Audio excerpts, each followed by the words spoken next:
We've got breaking news coming in right there. Delhi police has moved Supreme Court against the bail granted to Pinjra Tod activists Natasha Narwal, Devangana Kalata and Asif Iqbal. They are getting bail a year after they were charged with the UAPA Act. Delhi High Court, in its verdict, also pulled up the government for its attempt to stifle democracy. Delhi police says, "We're not satisfied with the interpretation of the provisions of Unlawful Activities Prevention Act by the Honourable High Court in a matter concerned with the grant of bail."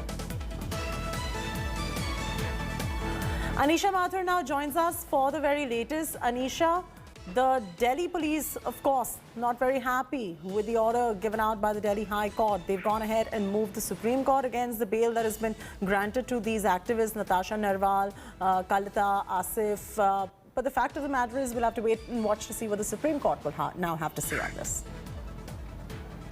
Well, we're currently at the Karkaruma court where the lawyers for the three activists are trying to ensure that the paperwork goes through for their release from jail. Remember, yesterday's Delhi High Court order has made very, very scathing observations regarding the misuse of the UAPA and has put the Delhi police and the government over imposition of UAPA in a case which was with regard to protests in the city. The High Court has in fact even said that the government seems to be blurring the lines between protest and terrorist activity, which is very dangerous for democracy.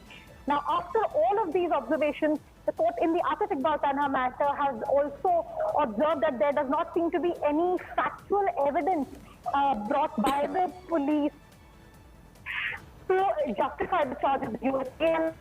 Right, Tanisha, let's try to re-establish that connection with you and bring you back on to get us a better perspective and the latest as far as the story is concerned. This remains to be a story that we'll be tracking very closely. In a big verdict in the Delhi riot case, the High Court has granted bail to Pinjra Tod activists Natasha Narwal, Devangana Kalata and Jamia student Asif Iqbal Tanha. They're getting bail a year after they were charged with the UAPA Act. The court in its verdict also pulled up the government to for its attempt to stifle democracy. Here's a detailed report.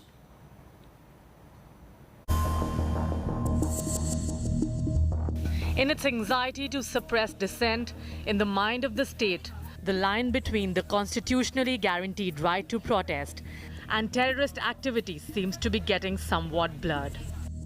The scathing words from the Delhi High Court as it granted bail to activist Natasha Narwal in a 2020 Delhi riots case. The court then followed with this ominous declaration. If this mindset gains traction, it would be a sad day for democracy.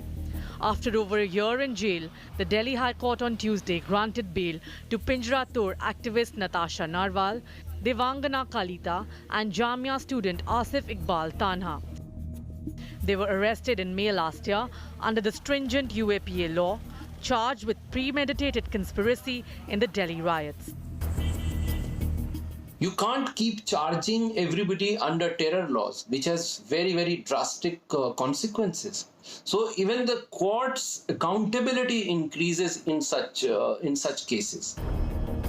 In May, Natasha Narwal was granted brief bail to cremate her father, Mahavir Narwal, who had passed away from COVID-19 during the second wave. She had surrendered soon after. The arrest of the three has become a rallying point of civil society anger against the jail instead of bail impulse. Putting that precise impulse under its hammer, the Delhi High Court observed, "It is well settled that detention in custody pending completion of trial can cause great hardship to an accused, that it is improper for any court to refuse bail as a mark of disapproval of the past conduct or to refuse bail to a person yet to be convicted only to give him a taste of imprisonment as a lesson." Even more scathingly, in the Asif Iqbal Tanha judgment, the Delhi High Court observes, upon a closer scrutiny of the submissions made on behalf of the state, we find that the submissions are based upon inferences drawn by the prosecuting agency and not upon factual allegations. Justice Mridul and Justice Bambani have actually said exactly what the law is which we sometimes lose sight of. Protest is not terrorism, and even a call for a chakka jam is not equivalent to terrorist activity. That is the gist of the judgment of the Delhi High Court granting bail to the 3 activists today. The court has also cautioned courts that just because the government has sanctioned prosecution under strict UAPA provisions does not mean that the courts must accept that blindly. Finally, in a declaration of support for the arrested activists as well as student protesters in general, the High Court observed, having given our anxious consideration to this aspect of likelihood of threat and terror, we are of the view that the foundations of our nation stand on surer footing than to be likely to be shaken by a protest, however vicious, organized by a tribe of college students. Natasha Narwal has become the face of the state's crackdown on its perceived enemies.